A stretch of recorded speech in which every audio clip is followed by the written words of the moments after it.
Yes, kasal sa Kanaan. Katong gihimo niya ang tubig into wine because naghangyo si Mama Mary nga si Mary nga kanang need na niyag help kay Jesus kay daghan kay tao and walay wine. So moto gi gidawat to ni Jesus open arms ang hangyo ni Mary, so iyahang giturn ang water into vino or wine.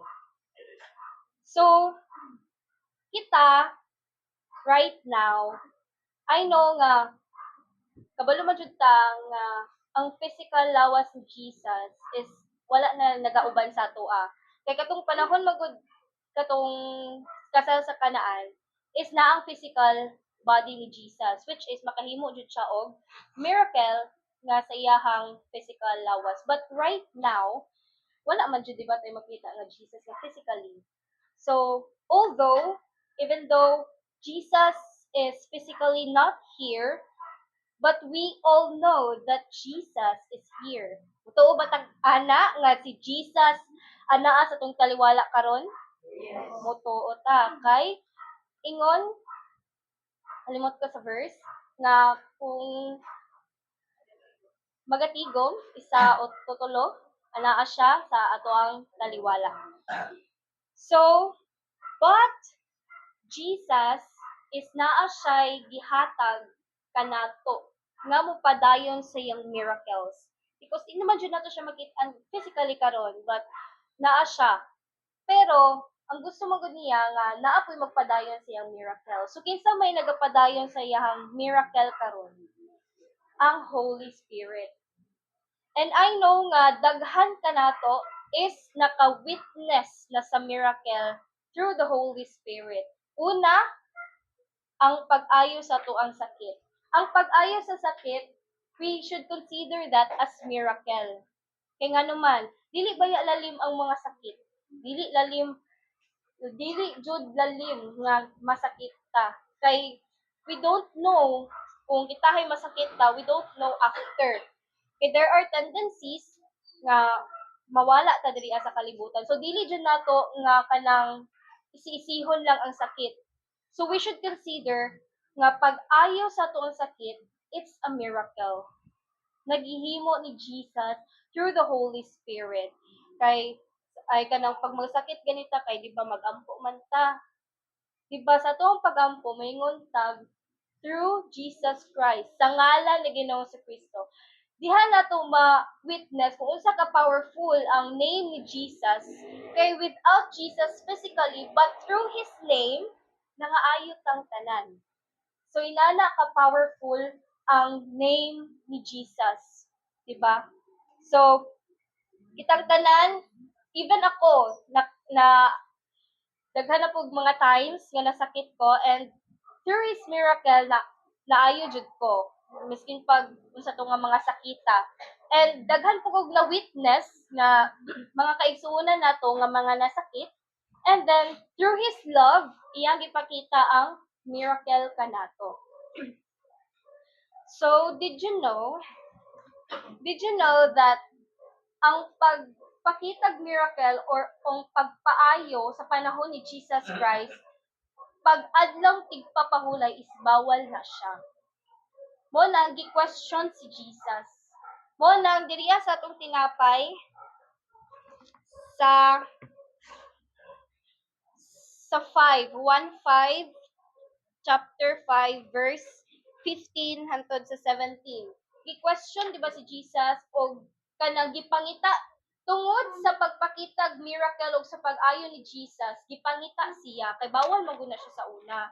Kay ang tanan nga magpakita og kanang murag power or kanang gahom or mag-ayo sa mga tao is considered na siya nga kanang murag bad or bawal ay dili siya bad, like bawal sa ilaha magpakita og kanang miracle. So kay Jesus believe nga ang pag-ayo or kanang pagpakitag miracle is not just ay kanang dili siya kanang about sa day, about sa kanang day ba day, like Monday, yeah, schedules. It's not about that. Kung dili ang ang kanang paghimo sa miracle nga wholeheartedly. Mo na siya ang murag ginapadagan ni Jesus kay bawal mo to sa una. So si Jesus iya hatong gi-break.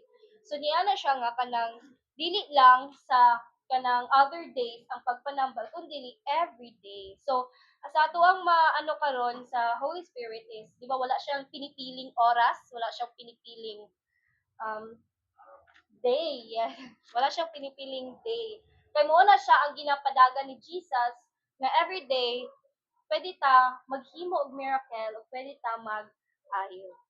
So, nagapadayon ang pag-ayo ug pagpakitag miracle ni Jesus hangtod karon. So, mopud ko ang iyahang gihatag sa ato ang nga tinapay nga katong about sa anak sa opisyal mo ni siya ang kanang murag padasig gani sa ato nga we should believe in miracle and we should believe nga si Jesus is makaayo jud sa ato. So, ako lang i-run through ang story kay katong na isa ka opisyal nga kanang murag nawad-an na siya hope. And sa una is makadungog lang na sila kay Jesus nga kanang makaayo si Jesus, makapakitag miracle si Jesus, motong iyahang gikuan, murag ang iyahan na diyong giduulan is si Jesus himself. Kay para kay murag himatyanon na maguto iyang anak, so iyahan na siyang gipangita si Jesus. So si Jesus actually murag giingnan niya nga kanang murag dili magyapon mumutuo. But ang katong opisyal is murag nagud siya eagerness na kanang maayo ang iyahang anak motong kanang murag na form pod ang iyahang pagtuo nga si Jesus ang makaayo lang sa iyang anak. So moto gitagaag chance si Jesus na maayo ang iyahang anak. Wala pa gani nakauli ang amahan, naayo na ang iyahang anak. Moto ang ingon ni Jesus. So sa inana sa ato ang panahon karon, even though Jesus is not physically here, we should kanang believe that maayo ta madawat na to ang miracle through His name with the guidance of the Holy Spirit. So, uh, mo lang to ang ako ang kadalit sa inyo ang kabatbat og daghang salamat sa inyong pagpaminaw og maayong buti.